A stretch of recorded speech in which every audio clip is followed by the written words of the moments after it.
Bismillahirrahmanirrahim. Assalamualaikum warahmatullahi wabarakatuh. Selamat malam, salam sejahtera untuk kita semua. Sambil dinikmati ya Bapak Ibu makan malamnya. Tolong jangan diet malam ini. Lupakan dulu dietnya. Ya, kita cari keberkahannya ya makan bersama. Alhamdulillahirabbil alamin. Puji syukur kehadirat Allah Subhanahu wa taala. Kita bisa berkumpul di sini.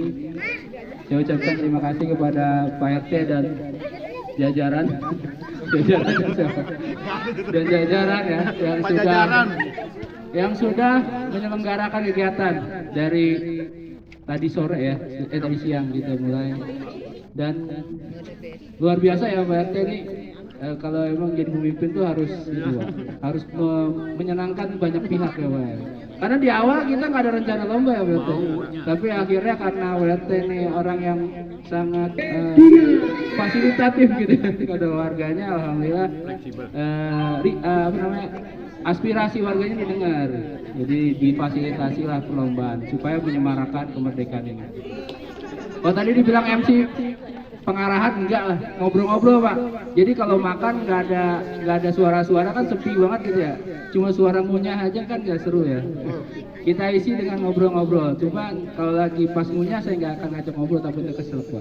Jadi yang silakan makan, dinikmati dan kita sambil ngobrol-ngobrol Pak. Siap.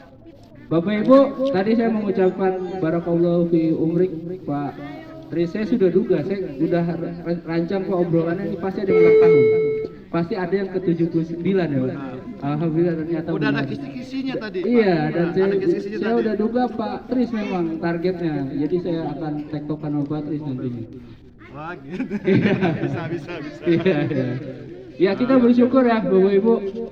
Syukur yang pertama tadi sudah diceritakan oleh Pak RT, 79 tahun Indonesia udah merdeka. Itu syukur yang pertama. Syukur yang kedua kita bisa berkumpul di sini. Masya Allah rezeki kita malam ini banyak banget. Gak diduga-duga gitu ya. Kali PRT tadi ini siapa yang ngasih? Gak diduga-duga karena nggak ada yang ini di awal. Alhamdulillah. Dan insya Allah rezeki itu akan terus mengalir. Dan syukur yang ketiga ini yang akan saya mau tegaskan pada Bapak Ibu malam ini. Syukur yang ketiga adalah karena kita tinggal di sini Bapak Ibu. Tinggal di kota ini ya meskipun dengan segala permasalahannya. Karena Indonesia itu luas. Kalau kita bagi Indonesia itu warganya berdasarkan karakteristik geografisnya, ada yang tinggal di kota, ada yang tinggal di desa, dan ada yang masih tinggal di hutan berarti. Ada yang masih tinggal di hutan beneran. Dan nomaden lagi. Nomaden lagi. Yang di kota kayak kita nih, ya kota Jakarta, kota Bekasi dan lain-lain. Yang di desa mungkin yang Bapak Ibu punya kampung halaman yang masih ada sawahnya, yang biasanya dipimpin sama kepala desa. Nah yang di hutan ini yang dia nggak kenal pemerintahan, Saya coba tanya dulu ke Bapak Ibu, Pak RT deh, Pak RT. Iya, monggo disilakan dibagikan dulu makanannya. Saya tanya dulu ke PRT. Kalau kita Indonesia merdeka itu berarti yang merdeka siapanya PRT? Apakah orang kota doang, orang desa doang, orang hutan doang, atau harus semuanya? Seharusnya sih semuanya dari yang kecil sampai yang besar kali Pak. Setuju ya. Jadi kemerdekaan adalah hak segala bangsa. Saya tes dulu nih yang masih sekolah mana? Acung. Yang masih sekolah. Sekolah, tutup tangan. Bangun masih sekolah. S3 ya. Ada yang masih sekolah udah ini ya. Ada yang hafal pembukaan Undang-Undang Dasar 1945? Ini yang pertama, ayo. Hah? Saya bantu baca katanya. Undang-Undang Dasar 1945. Dengerin dulu aja. Pembukaan bahwa terus oke, tepuk tangan dulu ya. Masih ingat pelajaran berapa puluh tahun lalu Bu? Kapan terakhir dibacakan? Iya. Penjajahan di atas dunia harus dihapuskan karena bla bla bla bla. Udah. Kepanjangan ya. Saya tergelitik sama kalimatnya. Penjajahan di atas dunia harus dihapuskan. Gak disebut yang ngejajah siapa? Bener nggak? Kalau yang ngejajah Belanda, Jepang, bener nggak? Udah nggak ada di sini. Bener. Tapi ternyata ada penjajahan gaya baru. Kalau orang Depok bilang kan neokolonialisme. Ada orang Depok di sini? Nggak ada ya. Neokolonialisme, Bapak Ibu. Penjajahan gaya baru. Ngejajahnya nggak pakai company lagi, nggak pakai bedil lagi. Ngejajahnya pakai apa? Pakai apa, Pak? Sosial media. Wah, macam-macam. Salah satu yang paling kelihatan sekarang pakai modal. Penguasaan sumber daya alam. Ada nggak yang kayak gitu? Pakai ekonomi ada nggak? Ada. Kita dikuasai sama bangsa asing dari ekonominya, dari sumber daya alamnya. Nah, saya mau cerita sedikit Bapak Ibu. Di provinsi Maluku Utara ada yang pernah ke sana?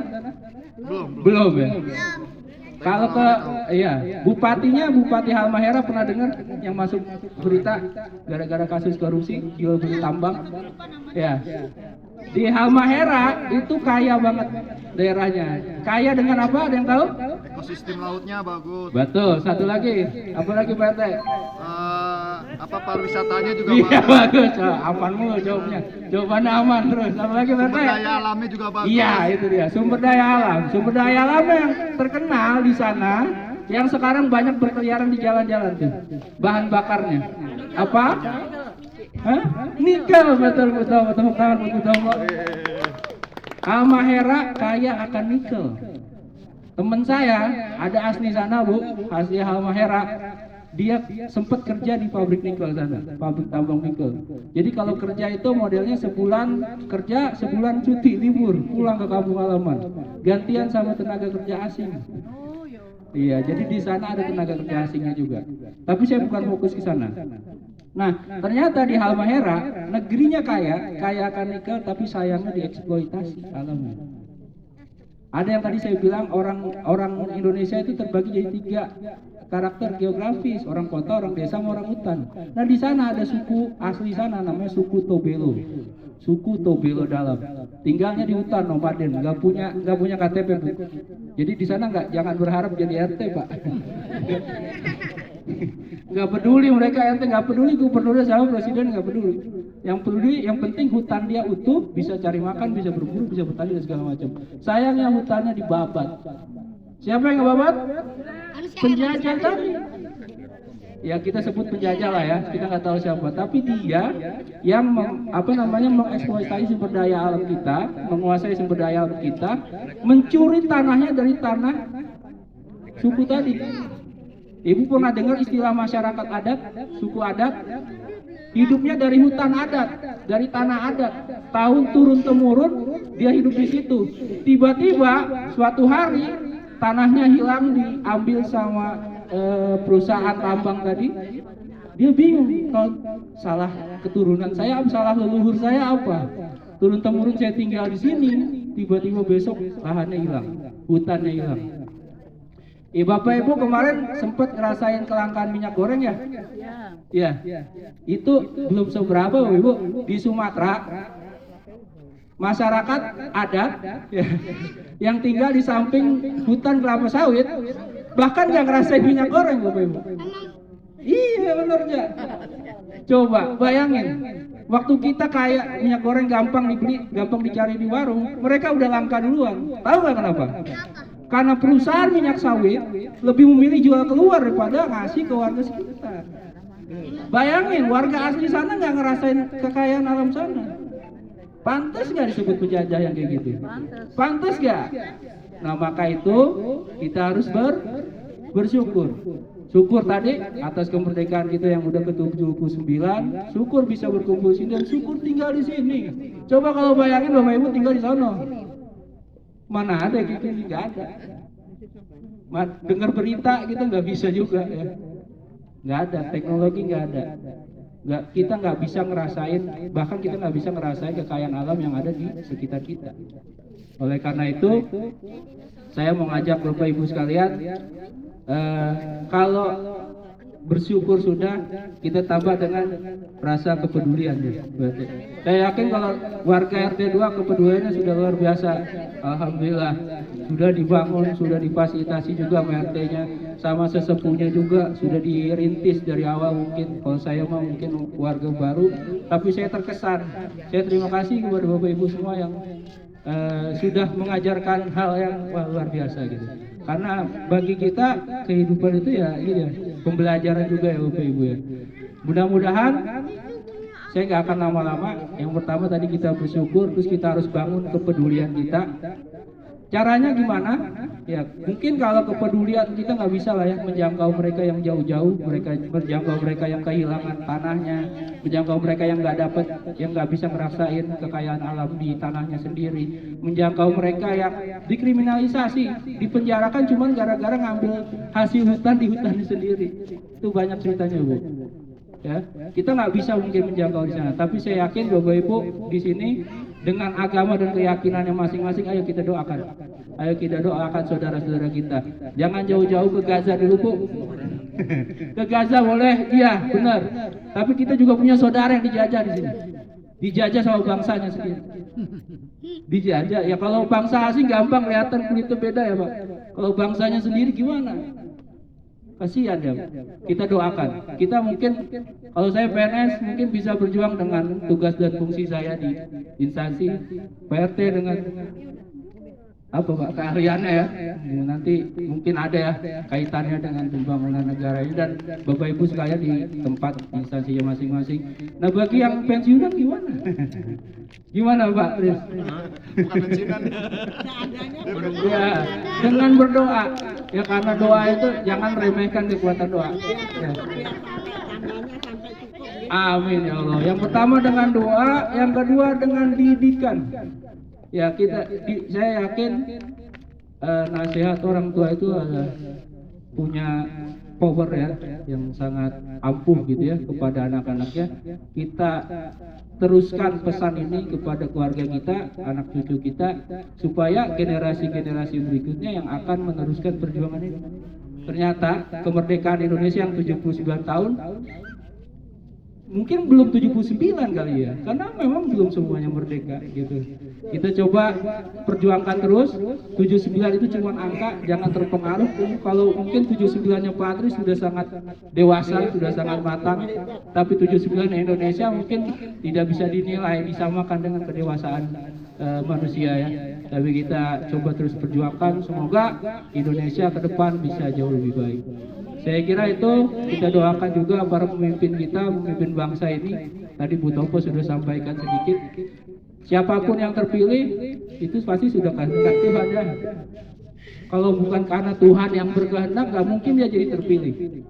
Tuhan punya maksud tertentu kenapa memilih siapapun untuk jadi pemimpin bangsa ini. Tugas kita adalah mematuhi beliau nantinya, siapapun itu, dan coba mengkritisi, jangan diam kalau ada pemimpin yang mungkin berbuat salah. Bisa jadi dia lupa, dia lalai ya. Cuman kita harus ingatkan dengan cara yang satu. Saya kira itu Pak RT, terima kasih banyak atas waktunya. Selamat melanjutkan makannya, ramah tamahnya. Mungkin selanjutnya kita berdoa. Baik, ini makannya sudah selesai, cepat amat. Atau karena pada malu ya? Jaim gitu. Enggak ya? Dibawa pulang. Kalau dibawa pulang ya. Baik, untuk menutup acara ini mungkin izin kita sama-sama berdoa. Mohon izin saya pimpin doanya.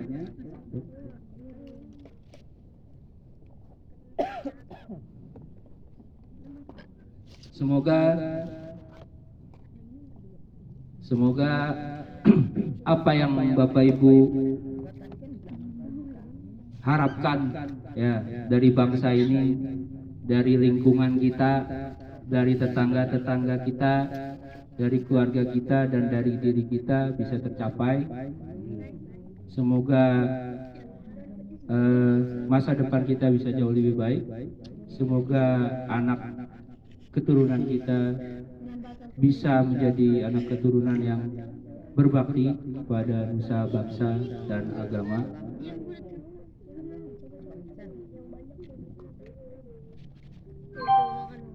kepada saudara-saudara saya yang beragama Muslim, silakan mengawali doa dengan Al-Fatihah. Bismillahirrahmanirrahim. Al-Fatihah.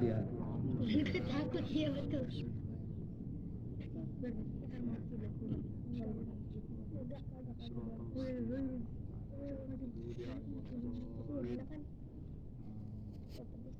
Ya Allah, Tuhan yang Maha Esa, dengan penuh kerendahan hati kami seluruh bangsa Indonesia mempersembahkan puji syukur kehadirat-Mu.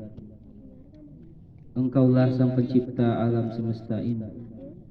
Engkaulah Zat yang mengatur alam seisinya. Dan Engkau pula lah yang menentukan segala-galanya. Oleh karena itu, hanya kepadamu kami berserah diri dan memohon pertolongan.